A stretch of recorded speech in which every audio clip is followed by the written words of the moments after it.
Hola, buenas tardes a todos. Soy la doctora Silvia Cabrera Carpio. Les voy a compartir mi pantalla sobre el tema de el reemplazo hormonal. Yo tengo algunos años ya trabajando sobre el reemplazo hormonal con mis pacientes como parte de las terapias que hago de medicina integrativa. La terapia de reemplazo hormonal es muy importante porque ya veremos algunas situaciones que nos indican que es uno de los elementos que deberíamos de constituir como parte de nuestro arsenal médico en el manejo de los pacientes. Y entonces yo quiero hacer referencia acerca de la teoría neuroendocrina del envejecimiento. Nosotros sabemos que hay muchísimas teorías acerca de por qué envejecemos, pero una que me ha llamado mucho la atención es la teoría que fue descrita desde 1954 por el gerontólogo ruso Vladimir Dilman. Él decía que el envejecimiento es causado principalmente por una pérdida progresiva de la sensibilidad de los receptores en el hipotálamo y todas las demás estructuras relacionadas con estos ejes que inician desde el hipotálamo, y por supuesto que a partir de esto había una inhibición de la retroalimentación negativa. Es muy interesante esta teoría que desde el siglo pasado se empezó a comentar, porque ahora vemos que en la actualidad sabemos que muchas de las situaciones que le pasan a nuestros pacientes con la pérdida de la armonía hormonal es justamente porque hay un desequilibrio en los ejes neuroendocrinos. Entonces, él decía que para que nosotros mantengamos la estabilidad fisiológica debe de haber una homeostasis, por supuesto. Y que entonces todo parte desde el hipotálamo, porque el hipotálamo es el encargado de mantener esta homeostasis. Entonces, los receptores en el hipotálamo deben de ser sensibles a todos los cambios que suceden en la economía y que, por supuesto, nosotros sabemos desde hace muchísimo tiempo, desde que empezamos a estudiar medicina, que muchos de los ejes neuroendocrinos tienen una retroalimentación negativa y que esto mantiene los niveles estables de hormonas. Y también hay un factor muy importante que es la glándula pineal, porque la glándula pineal influencia al hipotálamo y es responsable del funcionamiento cíclico de todo el sistema neuroendocrino. Como vemos en esta diapositiva, tenemos una relación muy importante entre todos los órganos neuroendocrinos y el resto también de los tejidos y que se mantienen o se deberían de mantener en esa armonía. ¿Qué causa la pérdida de la sensibilidad en la teoría de este gerontólogo?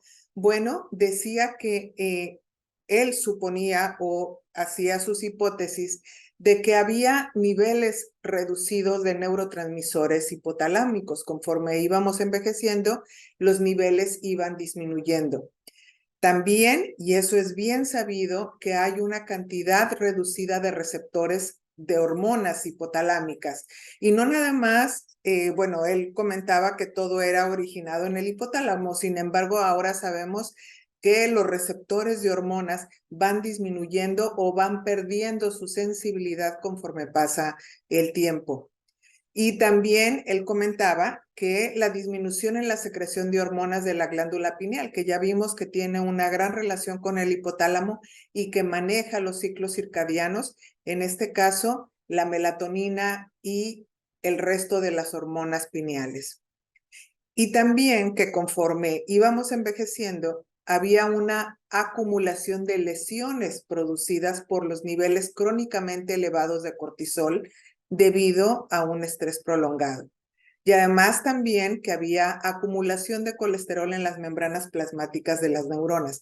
Y como vemos entonces con todas estas hipótesis, pues realmente sabemos en la actualidad que sí que va habiendo cambios a nivel del eje hipotálamo, hipofisiario y los demás y las demás glándulas. Él hablaba de que para que tuviéramos homeostasis, se deberían de tomar en cuenta estos sistemas homeostáticos. El adaptativo, que es el eje hipotálamo pituitario suprarrenal, tan importante y que ahora sabemos que es o lo debemos de tener siempre en cuenta en el manejo de nuestros pacientes. El homeostato reproductor, que es el eje hipotálamo pituitario gonadal. El homeostato energético, donde estamos hablando del eje hipotálamo pituitario tiroideo. Y el inmunológico, donde encontramos también una relación entre la glándula pineal, el hipotálamo, la hipófisis y el timo. Algo que comentaba también y que era muy importante, que me parece muy importante porque ahora sabemos que algo fundamental en el estudio de nuestros pacientes es el tema de cómo está a nivel mitocondrial. Bueno, él hablaba de este homeostato de la energía, donde hay ruptura en también las relaciones que hay con otras hormonas, por ejemplo, la hormona del crecimiento, la insulina, la grelina, la leptina, y que sabemos que muchos de los padecimientos crónico-degenerativos están relacionados también con esta ruptura de estos sistemas. El eje hipotálamo-hipófisis tiroides, del que hablamos hace un momento, y que había una disfunción mitocondrial, con una disminución en la producción de ATP. Y entonces, ¿qué era lo que presentaban los pacientes? ¿O qué decía este científico? Bueno, decía que los pacientes, conforme iban envejeciendo, tenían, en base a toda esta ruptura, que había cambios metabólicos, reducción de la tolerancia a la glucosa, había hiperinsulinemia e hiperlipidemia, cosa que hemos constatado actualmente. Bueno, yéndonos al tema de las hormonas. Ya Starling hace muchísimos años nos hablaba que las hormonas son mensajeros químicos y que tienen como base o su función es la de coordinar entre los órganos del cuerpo, pese a la distancia que los separa, mantiene esa coordinación y que esta actividad era regida por las glándulas de secreción interna. Entonces las hormonas controlan todas las funciones de nuestro organismo, desde la reproductiva, el sistema inmune, nuestra respuesta metabólica, controlan la salud física y la salud mental y emocional, y por lo tanto podríamos decir que actualmente se consideran biomarcadores. ¿Por qué? Porque la gran mayoría de las hormonas empiezan a declinar en su producción, pero también en su función. Y por lo tanto, algunas de ellas generalmente las vemos que disminuyen dramáticamente conforme vamos envejeciendo. Esta disminución hormonal, por supuesto, que vamos a tener que, conforme envejecemos, empieza a haber una disminución en la función, hay degeneración y finalmente, bueno, morimos. Y que hay una curva descendente, como les decía yo, en la gran mayoría de las hormonas. Entonces, esta disminución hormonal que nos indica que si ya nos basamos en la teoría neuroendocrina del envejecimiento, pues significa que una terapia de reemplazo hormonal puede disminuir los efectos deleterios de toda esta pérdida de la homeostasis en los ejes. Cuando nosotros hablamos de hormonas o cuando vamos a empezar a utilizar hormonas, debemos de tomar en cuenta muchos aspectos de las mismas y tenemos que estar al tanto o en conocimiento de la producción, de la síntesis y secreción, es decir, saber cómo se produce, cómo es el mecanismo de síntesis y cuáles son los tejidos, las glándulas que están encargadas de su producción. El transporte es muy importante. La conversión, cómo se distribuyen y la interacción hormonal que hay entre ellas. Por otro lado, debemos de tomar en cuenta la sensibilidad del receptor y finalmente, pero no menos importante, el metabolismo de las hormonas, porque esto es fundamental para entender que muchas de los metabolitos pueden tener un impacto muy importante en la salud de enfermedad. Los receptores son estas, digamos, como cerrojos donde llega la llave, que es la hormona, y entonces se va a unir a ella y va a ser un mecanismo importantísimo a nivel no solamente de la membrana celular, sino también a nivel genómico. Entonces, la hormona, que es el ligando, llega al receptor y prende y apaga genes para tener aspectos específicos. Debemos de tomar en cuenta que estos receptores son muy importantes y algunos son específicos para ciertas hormonas, pero estos receptores requieren también algunos aspectos fundamentales como zinc, por ejemplo, como vitamina B6, como vitamina A, en algunos casos yodo, por ejemplo, sobre todo en las hormonas tiroideas, magnesio, vitamina D, cisteína. Entonces, la micronutrición es muy importante entenderla y que en algunos casos estos receptores no van a funcionar adecuadamente si no tenemos suficiente de este material. Debemos de tomar en cuenta también que hay receptores promiscuos, que los receptores pueden ser promiscuos. Y esto es muy importante porque algunos compuestos naturales pueden actuar sobre estos receptores. Otros compuestos sintéticos también pueden ocupar estos sitios del receptor e interfieren con las hormonas que naturalmente nosotros producimos y pueden dar también un mensaje alterado. Y debemos de tomar en cuenta también que hay disruptores hormonales y sobre todo algunos que son contaminantes ambientales, juegan un papel muy importante en la disrupción de estas hormonas. Entonces tenemos que tomar en cuenta que nuestro paciente puede tener un mal funcionamiento hormonal simple y sencillamente porque está totalmente expuesto a factores ambientales, plásticos, contaminantes de todo tipo. Entonces, eso es muy importante para estudiar cuáles son estos y de qué manera podemos intervenir con el paciente para minimizar los daños de estos contaminantes. En cuanto a la producción, nosotros tenemos un sistema glandular que es de todos conocidos y los ejes de retroalimentación que ya he comentado. Aquí es muy importante saber que también la producción de las hormonas está dada por estas glándulas. Sin embargo, hay algunos tejidos que producen y que tienen un sistema enzimático específico y que por lo tanto en estos tejidos se pueden producir las hormonas. Y debemos ser muy enfáticos en esto, sobre todo tomando en cuenta que, por ejemplo, en el sistema nervioso central hay producción de muchas hormonas, que el microbioma intestinal es muy importante en la producción de otras y que el tejido graso es a tomarlo en cuenta porque en ese tejido graso hay la producción, por ejemplo, de muchos estrógenos en los casos de las pacientes obesas. Entonces, hablamos nosotros de una endocrinología o de un sistema glandular,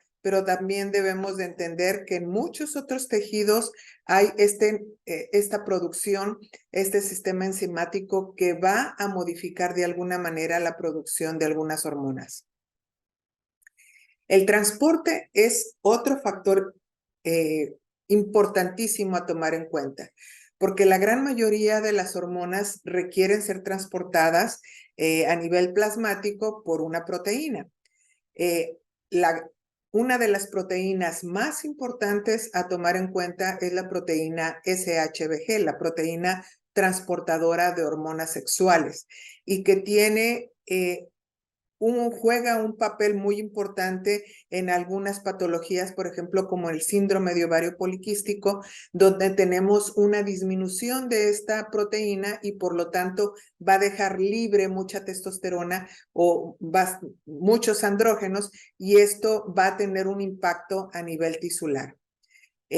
Por otro lado, hay unión de las hormonas a la transportina y la gran mayoría también se unen a la albúmina, aunque esta unión no es tan importante como el caso, por ejemplo, de la proteína transportadora de hormonas sexuales. Las vías metabólicas son fundamentales de entender cuando nosotros estamos haciendo terapia de reemplazo hormonal, porque algunos metabolitos pueden ocupar receptores y tener un impacto hormonal muy importante.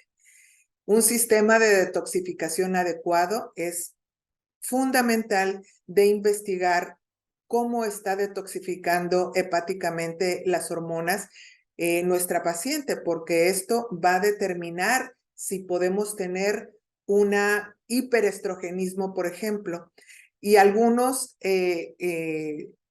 estrategias dietéticas y nutricionales son utilizadas en este contexto de tal manera que nosotros podamos incidir sobre de qué forma vamos a dirigir el metabolismo, sobre todo en este caso, por ejemplo, de los estrógenos.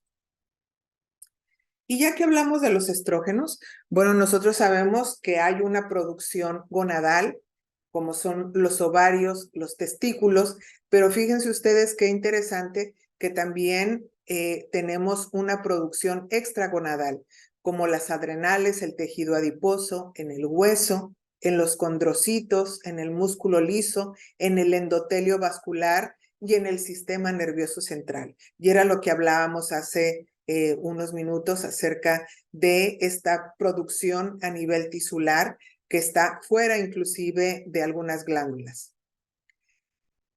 Y si hablamos de receptores de los estrógenos, estos receptores son también de capital importancia. ¿Por qué? Porque nosotros tenemos que los estrógenos actúan sobre receptores alfa y sobre receptores beta, pero también actúan sobre algunos receptores como la proteína G, que está a nivel de la membrana celular.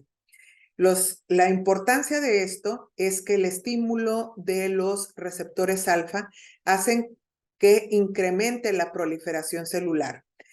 La estimulación de los receptores beta, al contrario, disminuye la proliferación celular, y esto es muy interesante porque se ha dicho que esto ayuda a prevenir el desarrollo de cáncer, por ejemplo, cáncer de próstata, cáncer de mama.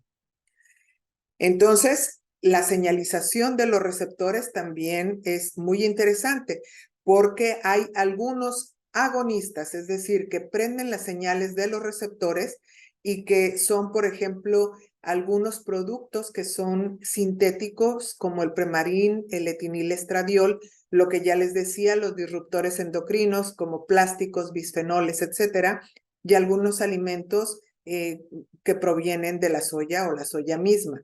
Y hay algunos antagonistas, por ejemplo, como son la melatonina, la semilla de uva y que es el 2-metoxiestradiol, que es un metabolito final de los estrógenos, que es un metabolito, digamos, bueno, que tiene un efecto también, digamos, antiproliferativo. Entonces, el metabolismo, decíamos, de los estrógenos es muy importante porque de esta forma nosotros vamos a tener una primera fase que es la de hidroxilación, donde nosotros vamos a tratar de que estos estrógenos salgan y sean eliminados, estos productos metabólicos sean eliminados. Entonces, la primera fase se combina, se hace una hidroxilación, y entonces lo que nosotros vamos a necesitar en esta fase es todos estos nutrientes. Posteriormente vamos a tener una fase 2, en donde nosotros vamos a tener lo que se llama la conjugación. Y esta etapa es muy importante porque aquí nosotros vamos a tener que esa conjugación puede tener efectos benéficos o también efectos adversos, porque todo depende de cómo hidroxilemos y si tenemos suficiente productos para que se conjuguen y puedan ser eliminados estos estrógenos por vía excretarlos. El metabolismo de los estrógenos, decíamos que nosotros podemos tener la unión en las 2OH, 16OH estrona o 4OH estrona. Y nosotros vamos a ver que, por ejemplo, estos metabolitos están, digamos, sus efectos benéficos o nocivos están de acuerdo a cómo se metilan y cómo se hidroxilan en qué carbono. Los de la serie 2 son los que están ligados a la protección. Cuando nosotros tenemos que se ligan a la serie 16, entonces esto está más relacionado con pacientes que son obesas, que tienen hipotiroidismo, que tienen gran toxicidad por pesticidas, en procesos inflamatorios. Entonces vamos a tener que se van a ir hacia la serie 16. Y también tenemos que se van a la serie 4 y esto está relacionado con cáncer de mama. Por lo tanto, nosotros necesitamos que nuestra paciente tenga digamos, un metabolismo que se vaya por la serie 2. En cuanto a la progesterona, bueno, también sabemos nosotros que la progesterona se produce a nivel gonadal, sin embargo, hay también producción a nivel del sistema nervioso central. La progesterona se une a receptores que están también localizados de una forma muy importante en muchos tejidos, pero que están, digamos, de alguna manera relacionados genéticamente, porque hay los receptores PRA, los PRB, y entonces, de acuerdo a cómo esté, digamos, predominando alguno que otro, vamos a tener algunos problemas que ya son identificados, por ejemplo, como la endometriosis o otros padecimientos proliferativos. En cuanto a los metabolitos de la progesterona tienen mucha importancia en el manejo de nuestros pacientes. ¿Por qué? Porque finalmente la progesterona, por medio de esta enzima que se llama la 5-alfa reductasa, va a irse hacia alopregnenolona. Y la alopregnenolona es un metabolito de la progesterona que tiene un efecto sobre receptores GABA. Y por lo tanto, esto genera en las pacientes efectos a nivel del sistema nervioso central que le dan a la paciente mucha tranquilidad y en la gran mayoría de las pacientes, tiene efectos benéficos en el sueño. Sobre todo esto se da cuando las pacientes ingieren la progesterona. Estoy hablando de la progesterona natural. También algo muy interesante es que los metabolitos de la progesterona en la mama tiene dos, básicamente, los 4 pregnenes y los 5 pregnanos. Esto es muy importante porque también están dados por la 5-alfa reductasa, pero aquí se ha visto que en las pacientes con un tejido mamario normal, los metabolitos 4 pregnenos excedieron en gran medida de los 5 pregnanos. Y sobre todo esto se ha visto que hay una gran actividad de la 5-alfa reductasa en un tejido mamario tumoral. Por lo tanto, nosotros tenemos que, de alguna manera, tomar en cuenta esto porque, por supuesto, la 5-alfa reductasa es importante, es una enzima que tiene su razón de ser, pero que cuando nosotros tenemos una gran elevación de 5-alfa reductasa podemos tener problemas y podemos tener problemas a muchos niveles, pero esto es interesante de tomar en cuenta. En cuanto a los andrógenos, los más importantes son la testosterona, la androstenediona, la DEA-sulfato. Y los andrógenos están producidos principalmente en las adrenales y en los ovarios en respuesta a la ACTH y a la LH respectivamente. Pero también nosotros tenemos, digamos, en esta intraendocrinología, tenemos conversión a nivel periférico y sobre todo en el tejido graso vamos a tener conversión de los andrógenos hacia estrógenos. También vamos a tener cambios a nivel de los andrógenos en la piel y en la unidad pilosebácea. Los receptores de los andrógenos están distribuidos prácticamente en toda la economía. Hay receptores específicos en la membrana celular, pero también tenemos receptores específicos que se llaman receptores de andrógenos y que tienen sobre todo efectos a nivel del sistema nervioso central y en el endotelio vascular, en el hueso, en el músculo. Así es que es muy interesante los efectos de los andrógenos. En cuanto al metabolismo de la testosterona, nosotros tenemos básicamente dos metabolitos. Uno mediado por la aromatasa, donde vamos a tener como producto el estradiol, y otro metabolito muy importante que es la 5-alfa reductasa, que es la dehidrotestosterona mediada por la 5-alfa reductasa. Entonces, ¿por qué nosotros debemos de dar un reemplazo hormonal? ¿Por qué el reemplazo hormonal tiene tanto impacto en el manejo integral de los pacientes? Bueno, porque realmente, como vimos, los niveles hormonales óptimos son esenciales para la salud y la calidad de la vida. Y porque se ha visto conforme se ha ido estudiando que la reducción de los niveles hormonales contribuye de manera muy importante al proceso del envejecimiento. Y entonces recordemos cómo inicié la plática en base a que existe una disfunción básicamente de todos los homeostatos relacionados con todos estos ejes. Y hay algunos estudios, muchas hipótesis que hablan sobre que restaurar los niveles hormonales normales puede conducir a un menor riesgo de las enfermedades crónicas del envejecimiento y tener una mejor calidad de vida en los pacientes que sufren estas condiciones.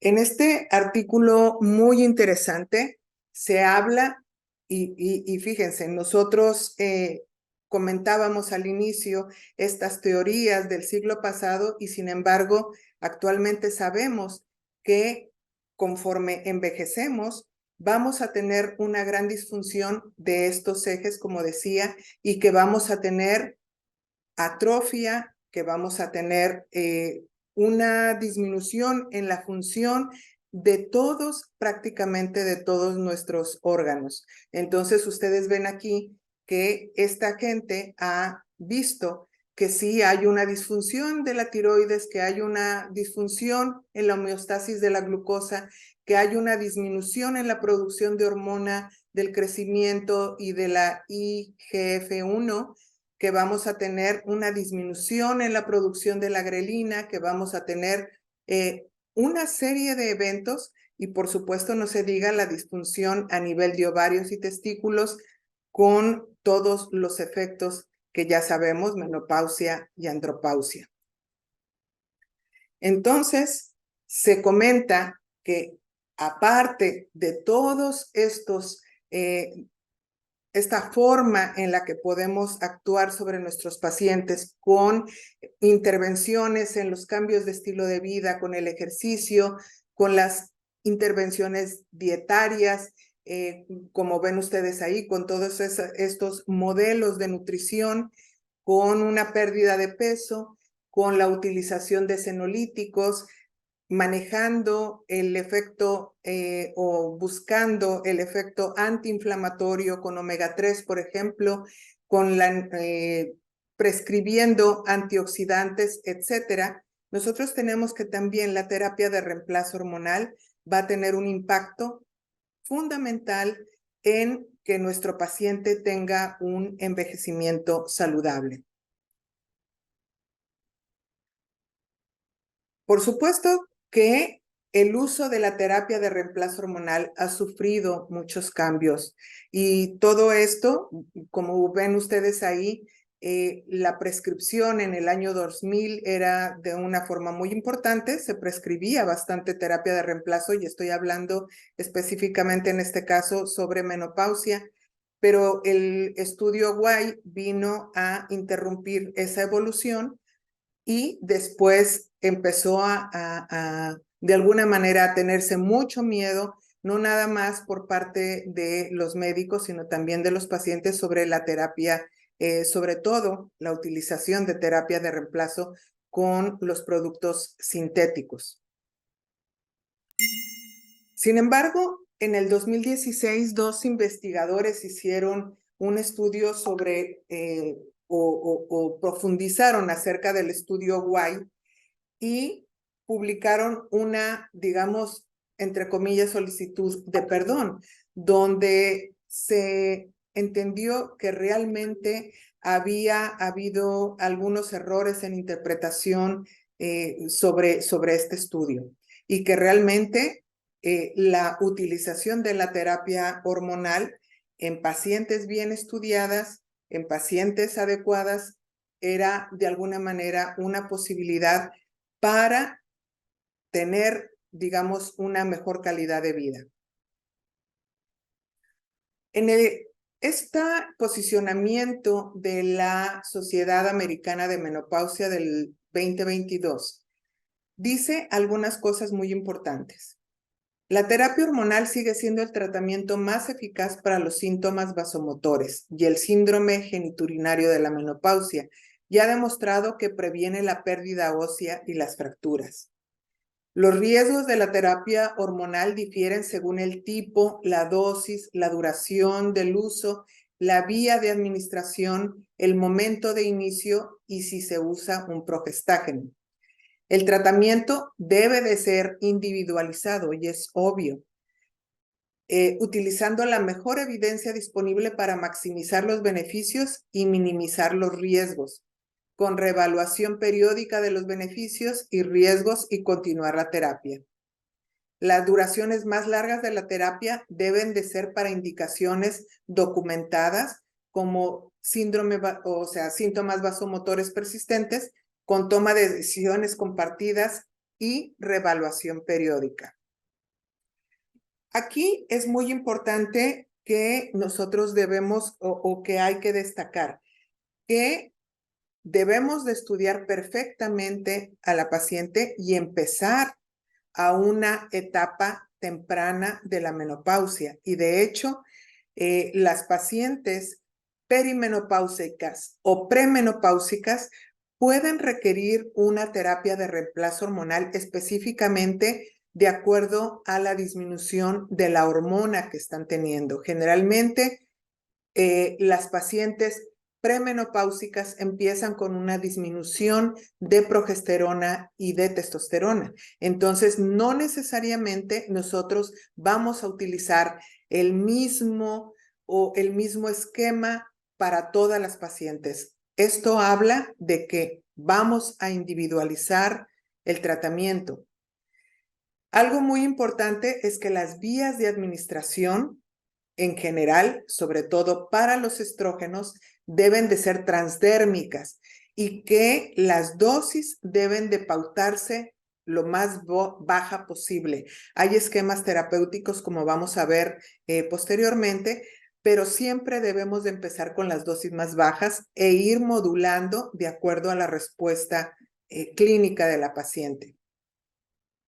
Entonces, la terapia con estrógenos vaginales en dosis bajas para el tratamiento del síndrome geniturinario de la menopausia puede ser seguro y eficaz. aún para sobrevivientes seleccionadas de cáncer de mama y de endometrio.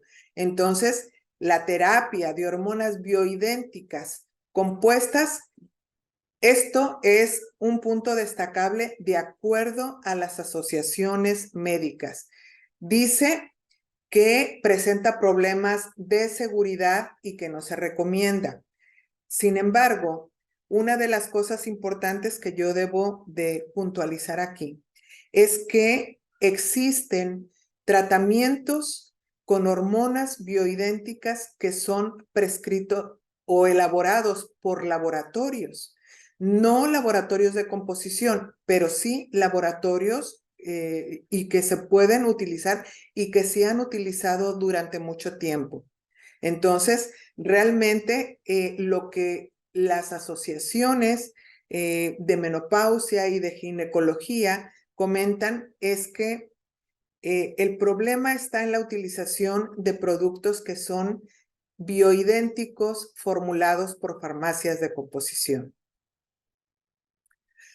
Entonces, la terapia de reemplazo hormonal se puede utilizar en las pacientes, no necesariamente hay una edad específica para iniciar.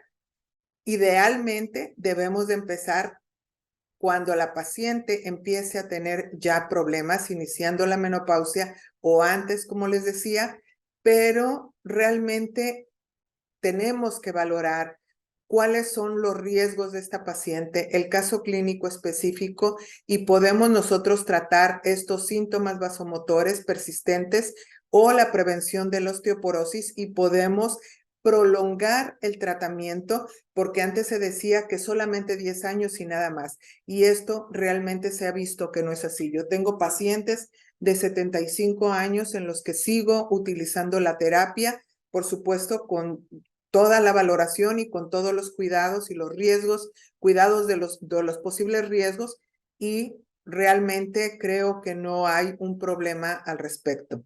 Siempre y cuando escojamos a la paciente, la estudiemos perfectamente y le demos el seguimiento. Entonces, ¿cómo debemos de tratar las deficiencias hormonales? Por supuesto, utilizando dosis fisiológicas. Dentro de lo que se pueda, utilizar hormonas bioidénticas de la mejor calidad por la vía más adecuada, y es muy importante corregir simultáneamente las deficiencias hormonales. O sea, tenemos que estudiar al paciente integralmente y ver si tiene deficiencias de hormonas tiroideas, si tiene deficiencias de cortisol, si tiene deficiencia de melatonina, etcétera. O sea, es, digamos, en todo el contexto, la orquesta hormonal. Iniciar de forma correcta, dar seguimiento y, por supuesto, que no, la terapia de reemplazo hormonal no debe de ser sola, debe de ir acompañada de un cambio de estilo de vida, de mejorar la dieta, el medio ambiente, de involucrar al paciente y explicarle cuáles son los efectos secundarios y cuáles son los riesgos, por supuesto, y brindarle la confianza para estar siempre al tanto de su seguimiento. Entonces, lo que nosotros generalmente utilizamos son esquemas con dosis bajas, esquemas donde las dosis son fisiológicas. ¿Qué opciones tenemos para el tratamiento? Como ya decía, esto es una orquesta hormonal y por supuesto nosotros utilizamos testosterona, utilizamos estradiol en combinación con estriol o solamente estradiol. Utilizamos progesterona, hormonas tiroideas. Generalmente utilizamos la combinación de T4, T3. Utilizamos DEA, pregnenolona, en caso de tener deficiencia de cortisol, por supuesto, y cuando lo requiere el paciente, utilizamos por un espacio específico hidrocortisona y en algunos casos hormona del crecimiento. En el caso de qué significa la palabra bioidéntico. Bueno, bioidéntico significa que la estructura química debe de ser idéntica a la estructura que nosotros de las hormonas que nosotros producimos y que son procesadas, van a seguir la vía metabólica misma que nosotros producimos y que puede llevar esa vía metabólica de una forma adecuada.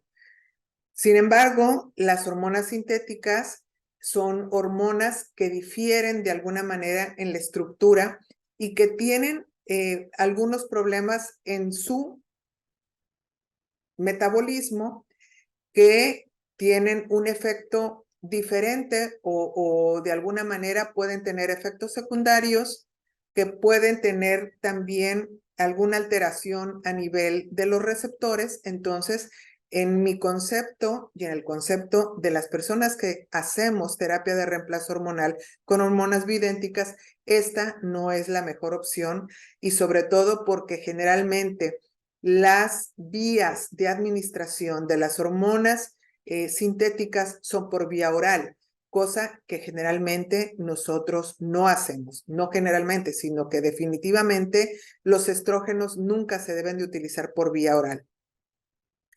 Entonces, ¿qué es lo que normalmente hacemos? No prescribir el tratamiento hormonal por temor o desconocimiento. O en un momento dado utilizamos medicamentos para disminuir los síntomas. En el caso, por ejemplo, de las pacientes con menopausia, utilizan antidepresivos, inductores del sueño. Otra cosa que hacemos es sí utilizar la terapia hormonal bioidéntica y algunos siguen usando la terapia hormonal sintética a la vieja escuela. Los estrógenos, en el caso de que los usamos, generalmente son absorbidos por la piel a nivel gastrointestinal y por las mucosas.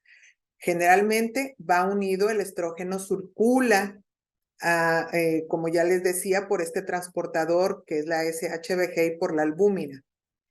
Los estrógenos no se deben de utilizar por vía oral porque tiene muchos, como vimos, efectos a nivel del metabolismo. Generalmente se van por las vías que no queremos, por la vía 16. Entonces, nosotros creemos que la vía de administración adecuada es la transdermal. Este es un esquema de las dosis que se utilizan generalmente de los estrógenos en las mujeres con ciclos menstruales que requieren estrógenos. No todo mundo requiere estrógenos. Esto se debe de determinar en base a el cuadro clínico, por supuesto, y al laboratorio. Y en este esquema, por ejemplo, nosotros utilizamos del día 5 al día 25.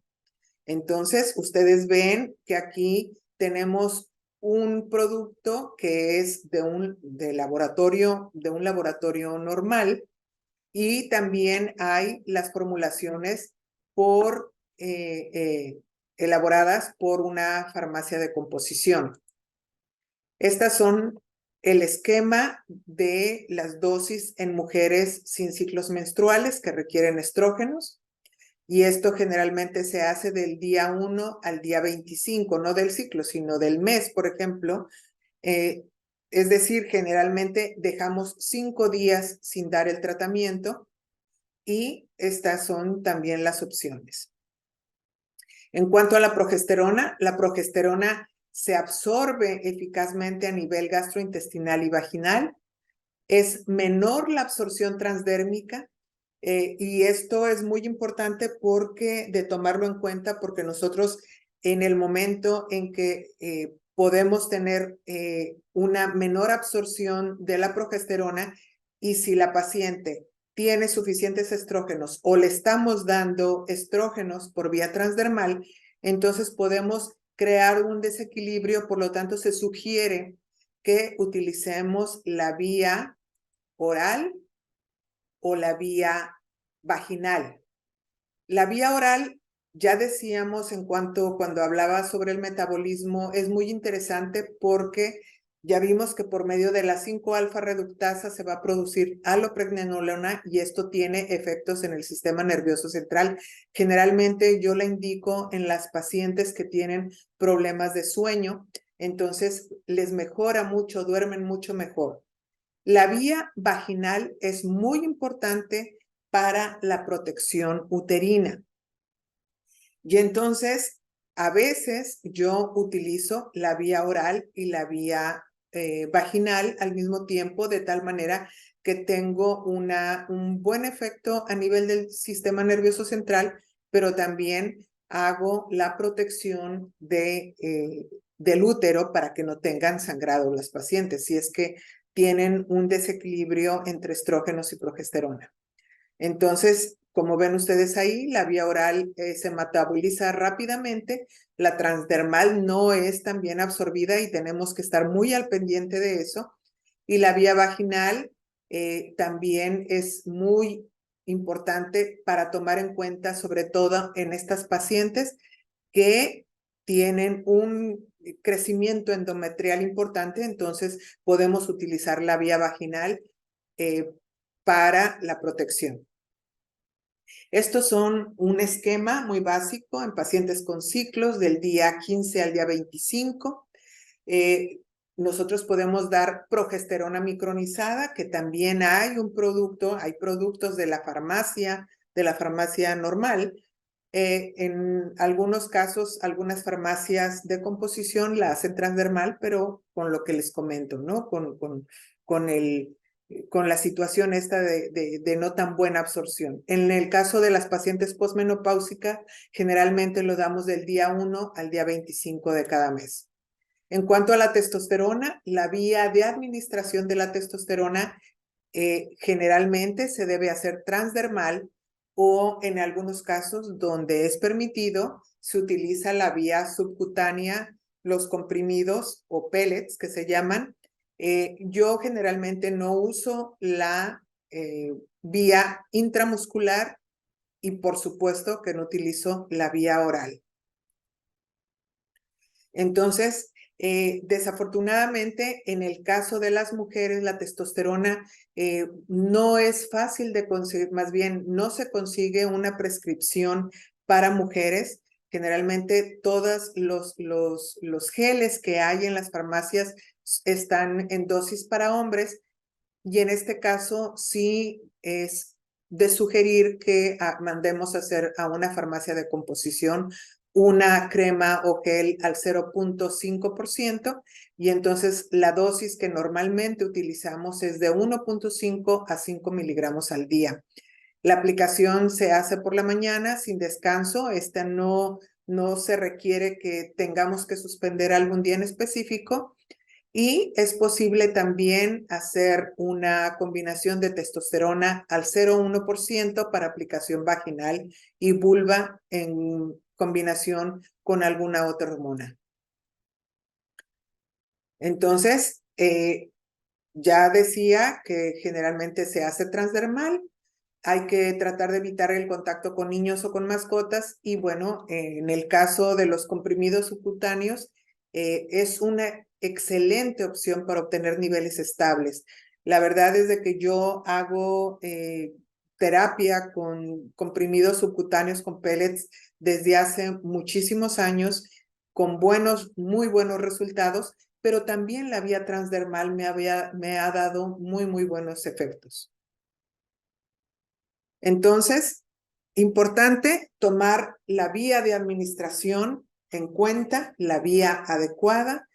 Tenemos que por vía oral generalmente utilizamos melatonina, DEA, pregnenolona, las hormonas tiroideas, por supuesto, la hidrocortisona, la oxitocina. La vía sublingual utilizamos la melatonina y la oxitocina. Esta es una de las vías que yo más utilizo para la melatonina y la oxitocina.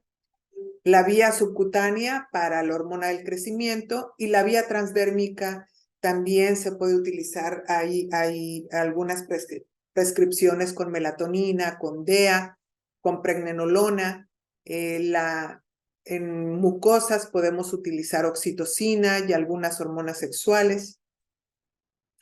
Y esto es muy importante de entender. Y cuando yo les comentaba que cuando vamos a hacer una terapia de reemplazo, nosotros tenemos que tomar en cuenta cuáles son el estatus hormonal de nuestro paciente. Lo más que podamos medir y, por supuesto, los cuadros clínicos que muestran una deficiencia de tal o cual hormona, lo debemos de conocer para que podamos de alguna manera tener una idea de cómo está tocando de mal la orquesta hormonal. Porque nosotros tenemos una gran relación entre unas hormonas y otras. Y por ejemplo, es muy importante entender que nosotros vamos a tener en el caso que el estradiol y la progesterona deben de estar en un equilibrio, porque si nosotros tenemos un predominio estrogénico, vamos a tener un cuadro clínico muy sugestivo, donde la paciente va a estar irritable, puede tener sangrados, puede no estar durmiendo. Entonces, vamos a tener que tratar de equilibrar esa situación. Entonces, no a todo mundo le vamos a dar estrógenos, por supuesto, pero sí tenemos que identificar si tiene alguna deficiencia específica.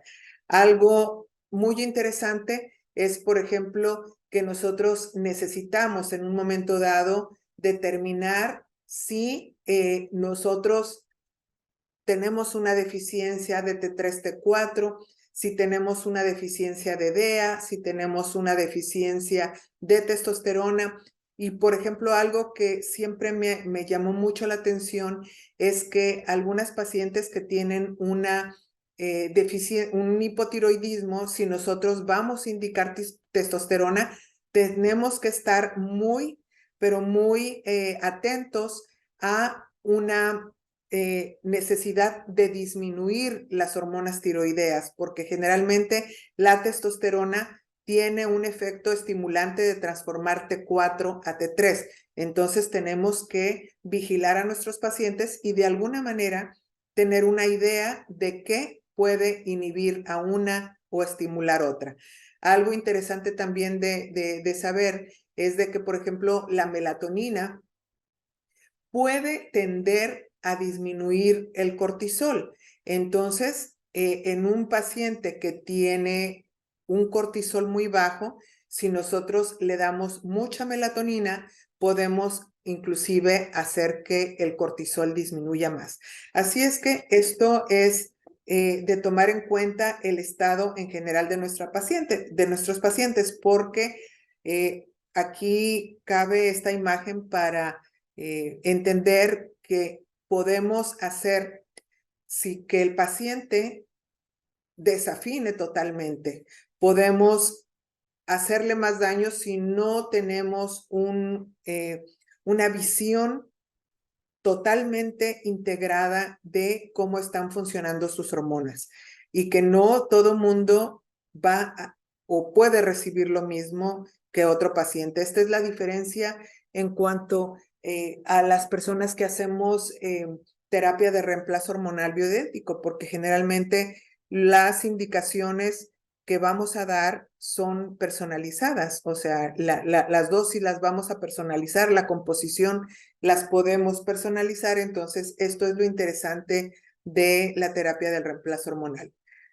Les agradezco mucho la atención. Espero que esto les sirva de estímulo para estudiar la terapia de reemplazo hormonal. Este es mi correo, con todo gusto.